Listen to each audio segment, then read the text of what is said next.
Si Maria ay nasa langit na po ba? Yes, nasa langit na po. Mabasa natin yan sa Revelation chapter 12.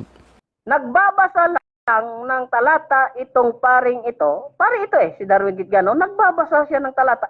Ngunit hindi niya inisip na mismo yung talata ay tumututol sa kanyang gustong patutunayan.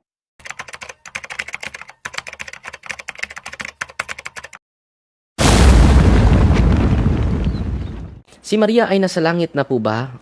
Yes, nasa langit na po. Mabasa natin yan sa Revelation chapter 12. Basahin natin.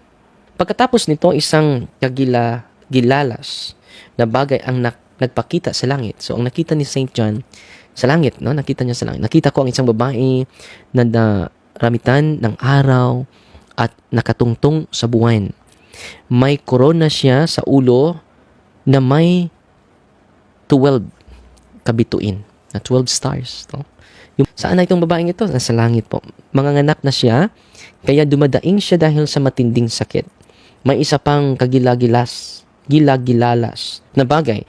Akong nakita sa langit, isang malaking pulang dragon na may 7 ulo at 10 sungay na may korona sa bawat ulo. So, tinangay ng buntot niya ang ikatlong bahagi ng mga bituin sa langit at itinapon sa lupa. So, itong dragon na ito, yung demonyo. Tumayo ang dragon sa harap ng babaeng manganganak na upang lamunin ang sanggol sa oras na isilang ito. At nanganak nga ang babae na isang sanggol na lalaki na siyang maghahari sa lahat ng bansa sa mamagitan ng kamay ng bakal. Hindi nakain ng dragon ang sanggol dahil inagaw agad ang sanggol at inala sa Diyos doon sa kanyang trono. So, kita ninyo mga kapatid, ang babaeng ito ay nasa langit po. So, ang Revelation chapter 12, mo ilang gigamit sa pagpamatuod nga si Maria na nagyudlagis langit. Yung babae na nasa langit na nakita ni Juan. Nasabi ni Darwin Gitgano ay si Maria. Ayon sa kanyang binasa ay ang babaeng ito'y nanganak. Saan? Doon sa langit. Kaya tatalakayin natin ngayon kung tama bang si Maria ito, kung aangkop ba sa kanilang paniniwala, itong Revelation chapter 12, na ito'y si Maria na nakita ni Juan doon sa langit. At yung babasahin nga natin ito. Tingnan natin, ano po. Para naman nagtagalog na ko.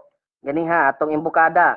Intro na to, si Buano ngayon, nahimo na Tagalog kasi si Brother Darwin Gitgano ay nagtagalog. So sabi niya, si Maria daw itong nasa Revelation chapter 12. Ngayon, ito yung babasahin natin. Sabi dito, si Maria daw ito ha. Sabi dito, i-change natin sa Tagalog. Saan mo rin yung Tagalog? Okay, ito. At ang isang dakilang tanda ay nakita sa langit. Ayon, saan nakita? Sa langit. Isang babae na nararamtan ng araw at ang buwan ay nasa ilalim ng kanyang mga paa at sa kanyang ulo ay may isang putong na 12 bituin. Ayon, si Maria.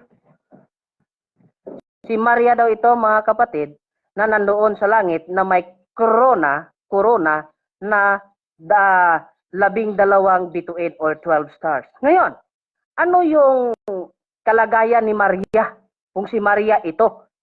Ang babaeng ito, kung si Maria ito, ano yung kalagayan niya doon sa langit? At siya'y nagdadalang tao at siya'y sumisigaw sa nagdaramdam sa panganganak at sa hirap upang manganak.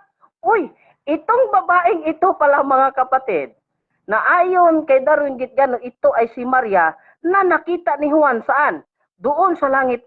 Ang babaeng ito'y nagdadalang tao pala. Ang tanong, buntis pala si Maria nung nandun siya sa langit. Sino yung pinagbubuntis ni Maria doon sa langit? Kung si Maria ito. Baka sabihin nila si Kristo ito. Dito sa lupa, ipinagbubuntis ni Maria si Kristo. Hindi sa langit. Pero yung babaeng ito nakita ni Juan doon sa langit ay nagdadalang tao or nagbubuntis. Sinong ito pinagbubuntis ni Kristo? Ni Maria? Doon sa langit? Kung si Maria ito. Kita nyo? Nagbabasa lang ng talata itong paring ito. Pare ito si Darwin Gitgano. Nagbabasa siya ng talata.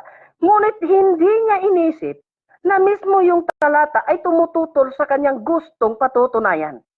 Dahil kung si Maria ito, abay, yung Maria na alam nila, ay yung Maria na si Santa Maria, nakilala nila at sinasabi na nandun na sa langit, abay, nagbubuntis pala si Maria doon.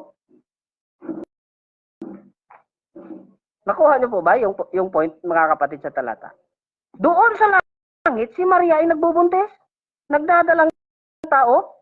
Ito pa, at ang ibang tanda ay nakita sa langit. At narito, isang malaking dragon mapula at may 7 ulo at 10 sungay at sa kanyang mga ulo may 7 diadema. Ayon, saan ito nakita? Sa langit. Ano yung nakita dito? Dragon. Sino itong dragon? Alam naman natin sa verse 9, ito po ang diablo. Ngayon, kung sa langit ito, abay kasama pala ni Santa Maria sa langit yung diablo. nakita niyo mga kapatid ang kapalpakan ng mga Catholic faith defender na ito? Ha? Nagdadalang tao pala si Maria doon sa langit. Tapos kasama ni Maria yung dragon or yung diablo doon sa langit. Dahil kung pagbabasahin mo ito mga kapatid, yung dragon ay naghihintay na manganak si Maria doon sa langit, ha?